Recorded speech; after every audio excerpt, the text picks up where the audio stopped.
lagi-lagi tentang BPJS nih. Tentang BPJS, kasus penambalan gigi depan, lubangnya kecil, belum sakit. Nah, dia minta rujukan ke rumah sakit dari vaskes pertama. Itu boleh apa tidak? Oke, simak videonya, jangan di skip. Saya akan jelaskan mengenai tambalan gigi yang menggunakan BPJS. Cekidot.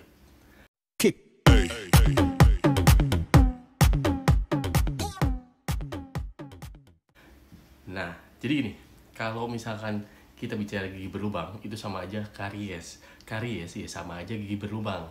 Nah, ciri khasnya ada hitam-hitamnya gini. Oke, ini yang sudah ada lubangnya. Ataupun ini yang belum terjadi lubang, tapi di ceruk-ceruk giginya ini udah hitam. Tidak ada keluhan linu, ya, nyangkut di dalam ceruk-ceruk ini. Ada kemungkinan iya, ada kemungkinan tidak. Oke, ini namanya gigi berlubang yang mencapai enamel. Baru mencapai enamel. Nah, tahu seperti ini, ya, enamel baru mencapai putih-putih nih. Oke, ini enamel. Nah, ini hanya terlihat hitam saja. Ini kebetulan saya contohkan di gigi geraham ya. Sama aja gigi depan. Kalau misalkan dibelah ya ada 3 lapisan ini. Enamel, dentin, dan pulpa, saraf gigi. Sering banget di video saya yang saya bikin, itu saya jelaskan menggunakan model seperti ini. Oke, ini gigi berlubang yang baru enamel, tidak ada keluhan sakit, linu, tidak ada itu. Nah, mungkin keluhannya karena itu gigi berlubang mengganggu penampilan saja, jadinya ingin ditambal. Dan pasien ini merasakan bahwasanya di vaskes 1 mungkin bahan tambalannya memang sesuai standar BPJS.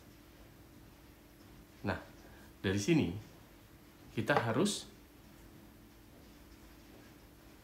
memaksimalkan bahan sesuai estetik. Oke?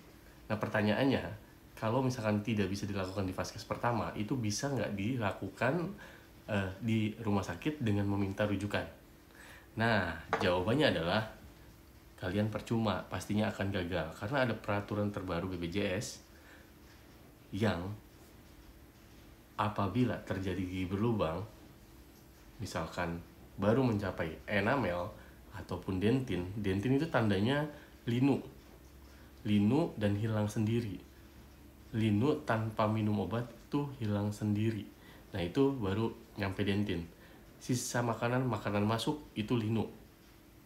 Makanannya dikeluarin itu hilang lagi, nggak linu lagi. Nah, itu baru nyampe dentin. Nah, ini enamel dan dentin itu bisa dilakukan di vaskes pertama dan harus dilakukan di vaskes pertama. Jadi kalau misalnya minta rujukan untuk tambalan yang mencapai enamel, baik itu gigi depan atau gigi belakang, pasti akan gagal. Artinya tidak akan dikasih karena akan dilakukan di vaskes pertama. Dok, ada kasus yang saya sudah ke vaskes pertama tapi tetap tidak dilakukan. Nah, pertanyaannya bagus, tapi kita harus teliti. Di vaskes pertama itu ada dokter giginya nggak? Contohnya gini, ada sebagian puskesmas kan vaskes pertama ya, vaskes 1 BPJS. Nah, itu tidak ada dokter giginya. Nah, itu mungkin bisa dilakukan rujukan. Ataupun vaskes pertama BPJS, puskesmas, ada dokter giginya, ya harus melakukan. Nah, ini adalah syarat terbaru dari BPJS yang ngeluarinnya pemerintah ya. Nah, kasus enamel dan kasus dentin itu dikerjakannya di vaskes pertama. Jadi kalau misalkan di vaskes pertama nggak bisa mengerjakan, mungkin kalian bisa meminta rujukan ke rumah sakit yang bisa mengerjakan kasus gigi tersebut. Nah, terus yang selanjutnya, kalau misalkan mencapai pulpa, itu bagaimana? Ciri khasnya senut-senut, nggak bisa hilang sendiri, hilangnya lama, terus harus dibantu obat. Kalau nggak minum obat nggak akan pernah sembuh. Nah, ini perlu perawatan saluran akar. bisa dilakukan di vaskes pertama tapi kunjungan awal bisa. Nah selanjutnya itu akan dikasih rujukan ke rumah sakit yang ada dokter gigi spesialis konservasinya. Oke. Nah nanti kalian pasti dapat surat rujukan karena untuk melanjutkan perawatan saluran akar gigi ini. Terus dilakukanlah di rumah sakit dengan adanya rujukan sesuai dengan vaskes yang ada tertera di kartu BPJS-nya. Coba dicek vaskes pertamanya di mana, ya mintanya di situ, minta rujukannya. Oke, nanti dilakukan di rumah sakit dengan adanya rujukan. Terus di rumah sakit ini dibersihkan nih, kunjungannya seminggu sekali. Akan dibersihkan saluran akar yang terinfeksi ini guna untuk mempertahankan gigi tersebut supaya nantinya bisa dipakai lagi dan bisa direstorasi sesuai dengan giginya. Direstorasi itu ditambah lagi ya. Oke. Kalau misalkan giginya sudah habis tapi akar giginya itu masih bisa dipertahankan, nah ini ada PR lagi nih untuk membuat mahkota ini dengan bahan yang cukup bagus ya, cukup misalkan pakainya dengan berbahan porselen gitu, atau ada pasak inti gitu. Nah itu bisa dilakukan oleh dokter gigi konservasi di rumah sakit. Nah pertanyaannya, bagian terakhir yang pembuatan mahkota porselen ini itu tergantung bahannya. Kalau misalkan bahannya itu bagus, berarti kan menyesuaikan dengan harganya.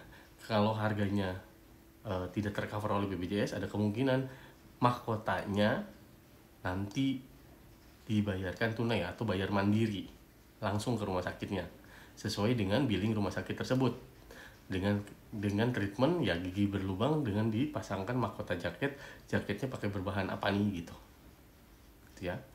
Nah itu tentang penambalan kasus gigi yang bisa di cover BPJS. Yang gagal di cover BPJS pun tadi sudah saya jelaskan.